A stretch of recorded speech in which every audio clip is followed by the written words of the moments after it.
സൂറത്തുൽ ഫത്തിർ 14 നിങ്ങൾ അവരോട് പ്രാർത്ഥിക്കുന്ന പക്ഷം അവർ നിങ്ങളുടെ പ്രാർത്ഥന കേൾക്കുകയില്ല എന്നൊരായത്തുണ്ട്.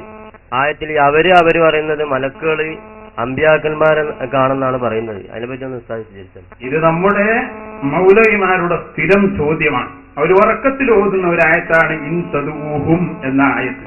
സത്യത്തിൽ ഒരു സംവാദ ആ വിഷയത്തിൽ നടത്തണമെന്ന് നമുക്ക് വല്ലാത്തൊരു താല്പര്യമുണ്ട്. എന്താണ് ഇൻ തദൂഹും എന്ന് ഒന്ന് വിശദീകരിച്ചു കൊടുക്കണം. അതിന് അവരെ കിട്ടണ്ടേ. സത്യത്തിൽ പ്രിയപ്പെട്ട സഹോദരന്മാരെ, ഖവാരിജുകളുടെ ഏർപ്പാടാണ് മുജാഹിദുകളുടെ കയ്യിലുള്ളത്. അഹ്ലുസുന്നത്തി വൽ ജമാഅയുടെ ആളുകളുടെ മേലിൽ ഇല്ലാത്ത കള്ളങ്ങൾ ചുമത്തിയിട്ട് അവരെ ആയത്തും ഹദീസും ഓതി ദുർവ്യാഖ്യാനം ചെയ്യുകയാണ്.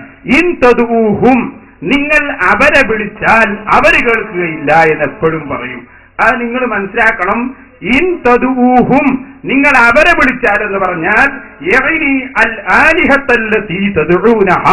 മക്കയിലെ മുശ്രിക്കുകൾ വിളിച്ചുകൊണ്ടിരിക്കുന്ന ആരാധിച്ചുകൊണ്ടിരിക്കുന്ന ബിംബങ്ങളെ വിളിച്ചാൽ എന്നാണ് പറഞ്ഞത്. അത് ആരാ പറഞ്ഞത്? ഇബ്നു കസീർ പറഞ്ഞിട്ടുണ്ട്.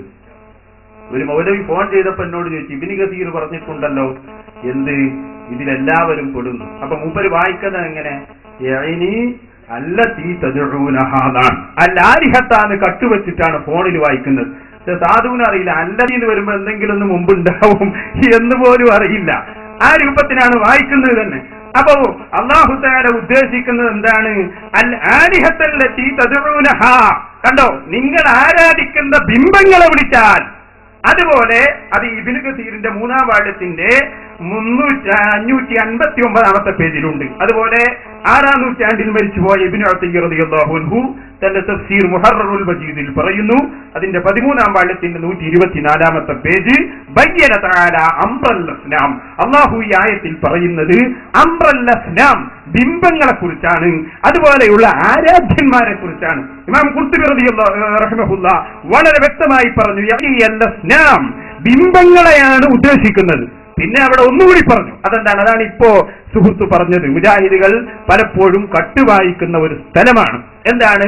അമ്പിയാക്കളും ഔലിയാക്കളൊക്കെ പെടുമെന്ന് ഖുർത്തുബി പറഞ്ഞിട്ടുണ്ട്. ഖുർത്തുബി പറഞ്ഞതല്ല, പിന്നെന്താണ്? അവിടുന്ന് പറഞ്ഞു എന്തെന്നറിയോ? ആരാധിക്കപ്പെടുന്ന ആളുകൾ, ആരാധിക്കപ്പെടുന്ന പ്രവാചകന്മാർ, ആരാധിക്കപ്പെടുന്ന ജിന്നുകൾ, ഇവരൊക്കെ ഈ ആയത്തിന്റെ പരിധിയിൽപ്പെടും. ഉദാഹരണമായി മഹാനായ ഈസാ നബി അലൈഹിസ്സലാം ദൈവപുത്രനാണെന്നും ദൈവമാണെന്നും പറഞ്ഞ് ആരാധന ചെയ്യുന്ന ക്രിസ്ത്യാനികളുണ്ട്. അതുപോലെ ഉസൈറിനെ പോലെയുള്ള ആളുകളെ ആരാധിക്കുകയും അതുപോലെ ആരാധന സമർപ്പിക്കുകയും ചെയ്ത ആളുകൾ, അവരെ കുറിച്ചാണ് പറഞ്ഞത്. അല്ലാതെ സുന്നത്ത് ജമാഅത്തിന്റെ ആളുകൾ വിളിക്കുന്ന വിളിയെക്കുറിച്ച് അല്ല. അത് ആരാധനയുടെ പരിധിയിൽ പെടുകയില്ല. മുജാഹിദുകൾക്ക് തന്നെ പിഴച്ചത് അവിടെയാണല്ലോ. ആരാധന എന്താണെന്ന് തിരിഞ്ഞിട്ടില്ല. അതാ പ്രശ്നം. അല്ലാത്തവർക്ക് ആരാധിക്കണം അവിടെ ആരെങ്കിലും പറഞ്ഞു? അല്ലാഹു അല്ലാത്തവരോട് പ്രാർത്ഥിക്കണം എന്ന് പറഞ്ഞു? ഇല്ല. മുജാഹിദ് ചെയ്ത പണി എന്താണെന്നറിയാൻ നിങ്ങൾക്ക് ഒരു ഉദാഹരണം പറയാം. കള്ള് കുടിക്കാൻ പാടില്ല എന്ന് എല്ലാവർക്കും അറിയോലോ. അതൊരു പൊതു നിയമമാണ്. അപ്പൊ ഇടയ്ക്ക് ഒരു ചങ്ങാതി വന്നിട്ട് പറഞ്ഞു, കള്ള് എന്ന് പറഞ്ഞാൽ അതിന്റെ നിർവചനം, മൂപ്പര വകയിൽ പുതിയൊരു നിർവചനം. അതെന്താ?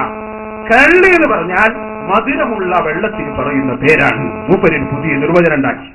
ആ നിർവചനം പറഞ്ഞ് ഇങ്ങനെ വരുമ്പോ ഹോട്ടലിൽ ഒരു സാധു മനുഷ്യൻ ചായ കുടിക്കുന്നത്, ഇയാൾ പറഞ്ഞു, കണ്ടോ കള്ളു കുടിക്കുന്നു. ഇയാൾ കുടിക്കുന്നത് കള്ളാണോ? അല്ല. പക്ഷേ ഇവൻ ഉണ്ടാക്കിയ നിർവചനം അനുസരിച്ച് അത് കള്ളാണ്. കാരണം മധുരമുള്ള വെള്ളത്തിനൊക്കെ കള്ള് എന്ന് പറയും എന്ന് ഇവൻ തെറ്റിദ്ധരിപ്പിച്ചു, പുതിയ നിർവചനം ഉണ്ടാക്കി. അതനുസരിച്ച് അത് കള്ളാണ്. യഥാർത്ഥത്തിൽ കള്ളാണോ? അല്ല.